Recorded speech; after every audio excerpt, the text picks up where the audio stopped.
What's the most important relationship in your life? Well, in music, the most important relationship is the one between 1 and 5. 1 and 5 what? Notes, like this. Pick any note. I'm going to pick this one. Because I have 5 fingers, I'm going to put one key on each finger. 1, 2, 3, 4, 5. That's the one. Now the 5th is called the dominant because once you play the dominant, you know where you need to go. And the same is true, say, if we're wandering around Paris. The Eiffel Tower is the dominating feature of the cityscape. So once you know where the Eiffel Tower is, you can get your bearings. The dominant in music works exactly the same way. But first, to see how it works, let's take a closer look at the keyboard.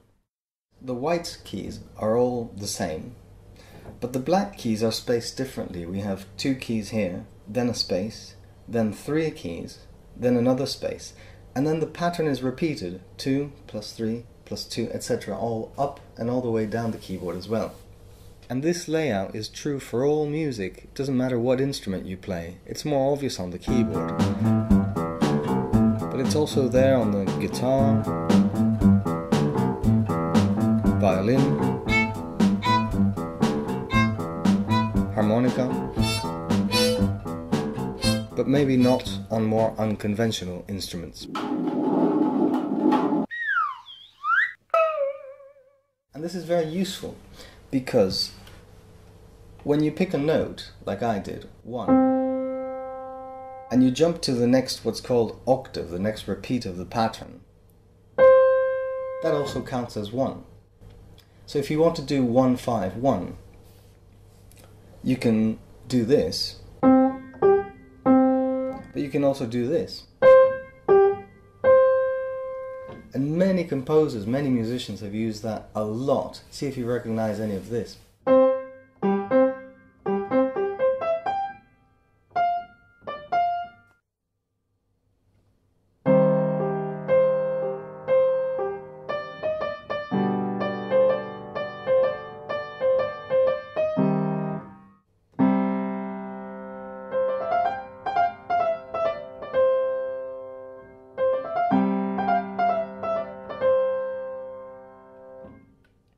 Well, that was written by an Italian called Monteverdi, who lived around the late 1500s. And around that time, they were writing music which was very simple harmonically. How simple? Well, they used a basic chord. And a chord is when you have the 1 and 5, and you also add the 3 in between, like this.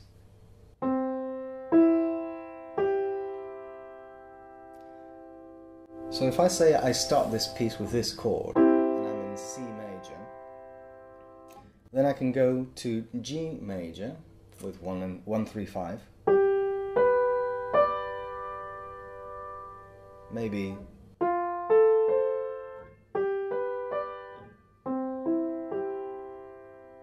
so it's a very simple, very open kind of music.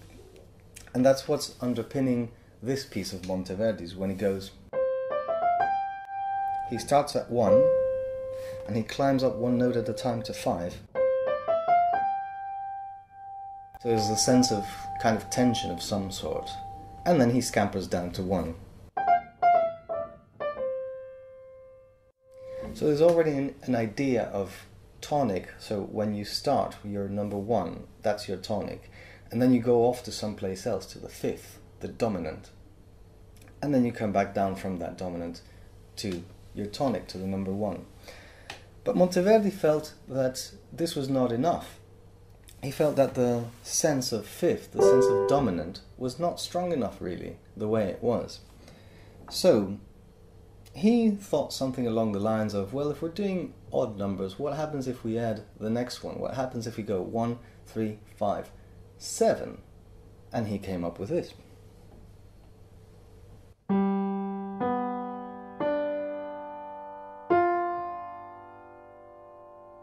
Many of you will recognize that from, say, the Beatles' Twist and Shout.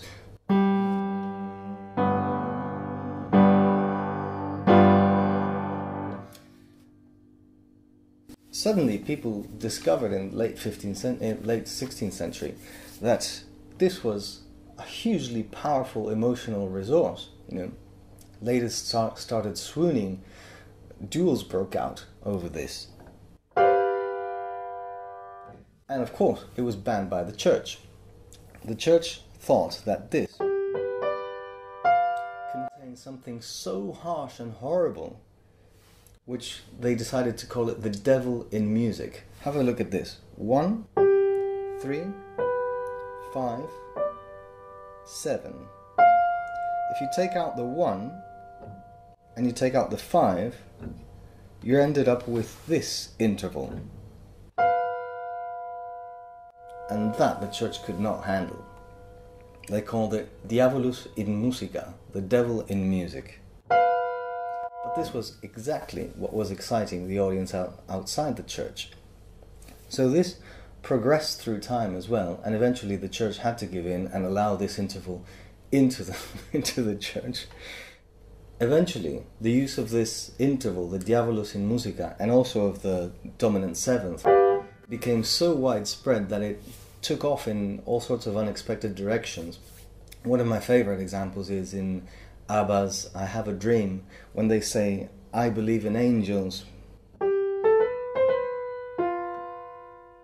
The word angels is set to the Diavolo in Musica. I don't know if they thought about that, but anyway, that's how it goes.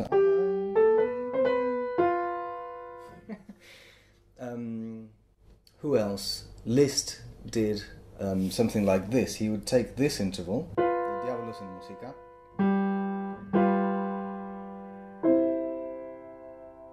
and he said, well, this is here, and it's doing like a little split. It's going half a step in that direction and half a step in that direction. But if we're standing here and we're prepared to go in opposite directions in half a step, why don't we do it the other way around and go inwards? And you end up with that, which is also a relationship of 5-1 if you put the 5-1 in a different place, like this.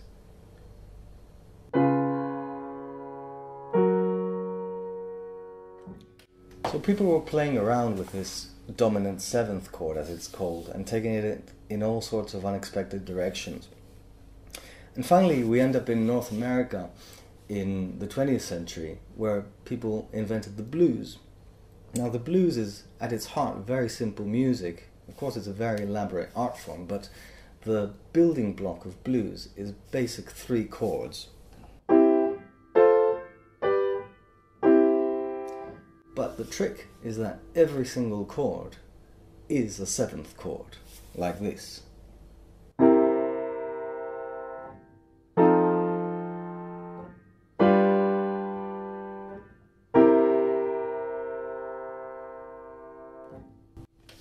And I think it's very telling that something which was thought to be, and has always been considered, kind of dissonant and kind of in need of resolution, is the basic chord of the blues and the basic foundation, harmonic foundation of the blues, because the blues is about strife and is about the human condition. So they've chosen a chord, or a set of chords, which are all dominant sevenths, which always perpetually feel that they're discontent with themselves, that there's something that needs to be resolved. So it's a very natural way of setting an emotional state and an existential state.